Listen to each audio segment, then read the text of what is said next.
Hello friends, मैं हूँ श्वेता खरबंदा और आप देख रहे हैं हिंदी की पाठशाला, जिसमें आज हम पढ़ेंगे वर्णों के बारे में और वर्णमाला के बारे में। तो वर्ण क्या होते हैं और वर्णमालाएं क्या कहलाती हैं? जो हमारे विचारों के आदान प्रदान का साधन है उसे भाषा कहते हैं। अब भाषा के दो रूप प्रयोग किए जाते हैं, वे हैं मौखिक और लिखित भाषा के दो रूप। अब इन दोनों ही प्रकार की ध्वनियों के लिए कुछ निश्चित ध्वनि चिन्ह बना लिए जाते हैं और इन्हीं चिन्हों को हम वर्ण कहते हैं। वर्ण जो है वो भाषा की मूल ध्वनियाँ हैं। भाषा की सबसे छोटी इकाई को ही ध्वनि कहते हैं। जैसे हमने उदाहरण समझा सकते हैं, हम आज हिंदी पढ़ रहे हैं। हा प्लस माँ कौमा आ प्लस जा, तो हमने हम और आज को क्या किया? तोड़ दिया, खंड कर दिया। लेकिन क्या हम हा और माँ का खंड कर सकते हैं? नहीं। ये ध्वनियाँ जिसका खंड नहीं हो सकता वे वर्ण कहलाती हैं। मतलब हा है, माँ है, जा है, ये जो है ये वर्ण है, क्योंकि हम इनका खंडन नहीं कर सकते। लेकिन अगर हम लिखा है तो हा प्लस माँ का हम खंडन कर सकते हैं। अब वर्णों का जो व्यवस्थित रूप होता है उसे हम वर्णमाला कहते हैं। अब हिंदी की देवनागरी वर्णमाला में कुल 52 वर्ण हैं, जिसमें 11 तो स्वर और 39 व्यंजन, एक विसर्ग होता है और एक अनुस्वार है। अब हिंदी देवनागरी वर्णमाला में दो प्रकार के वर्ण सम्मिलित हैं, पहला स्वर और दूसरा व्यंजन। तो पहले हम स्वर को देखते हैं कि स्वर क्या है। जिन वर्णों का उच्चारण करते समय हवा मुख से बिना रुके बाहर आ जाती है उन्हें हम स्वर कहते हैं। मतलब जैसे ही मुंह खोला एकदम से बाहर आ जाना, स्वतंत्र रूप से ध्वनियाँ बाहर आती हैं, उसे ही स्वर कहलाता है। जैसे आ ई ऊ री ए ओ औ, ये सारी क्या है? स्वतंत्र हैं स्वर और उनकी मात्राएं। अब स्वर के निश्चित चिन्हों को मात्रा कहते हैं।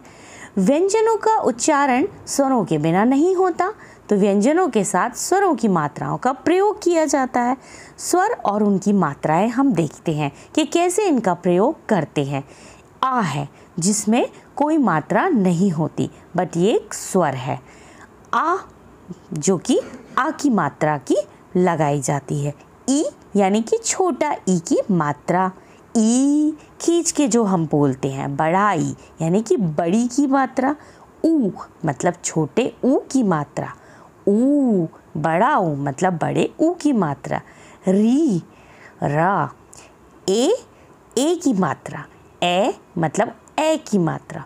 ओ की मात्रा और औ मतलब औ की मात्रा। हम मात्राएं लिखते हैं, जैसे आ की मात्रा जब हम बोलते हैं राम राधा, तो इसमें क्या लगी? आ की मात्रा लगी। जब छोटे ई की मात्रा लगाते हैं तो हम कहते हैं गिरधर किशन, ये छोटी वाली। बड़ी की मात्रा में कीमत दीमक, छोटा ऊ हम लेते हैं। इसी प्रकार बड़ा ओ री ए ऐ ओ और औ की जो मात्राएं लगाते हैं, शब्द जो होते हैं वो व्यंजन के होते हैं, जिनमें स्वर की मात्राएं लगी होती हैं। और जो स्वर होते हैं वो आ ई ऊ री ए ओ और औ होते हैं। तो आ जो स्वर है वो व्यंजन में मिला हुआ है, जो हमने ऊपर आपको बताया। आ किस में होता है? स्वर व्यंजनों में मिला होता है। जैसे कि हम एक एग्जाम्पल से समझा सकते हैं, कमल में कोई मात्रा नहीं है, लेकिन जब हम इसका खंडन करते हैं, अलग अलग करते हैं, तो का प्लस आ प्लस माँ प्लस आ प्लस ला प्लस आ, ये सिर्फ बोलने में हमारा आ होता है, बट लिखने में वहाँ पर मात्रा नहीं होती। अब हम पढ़ते हैं स्वर के भेद। स्वर के 3 भेद होते हैं। पहला ह्रस्व स्वर, दूसरा दीर्घ स्वर और तीसरा प्रलुप्त स्वर। तो पहला हम पढ़ते हैं ह्रस्व स्वर। ह्रस्व स्वर जिन स्वरों का उच्चारण करते समय सबसे कम समय लगता है उन्हें हम ह्रस्व स्वर कहते हैं, और ये 4 होते हैं।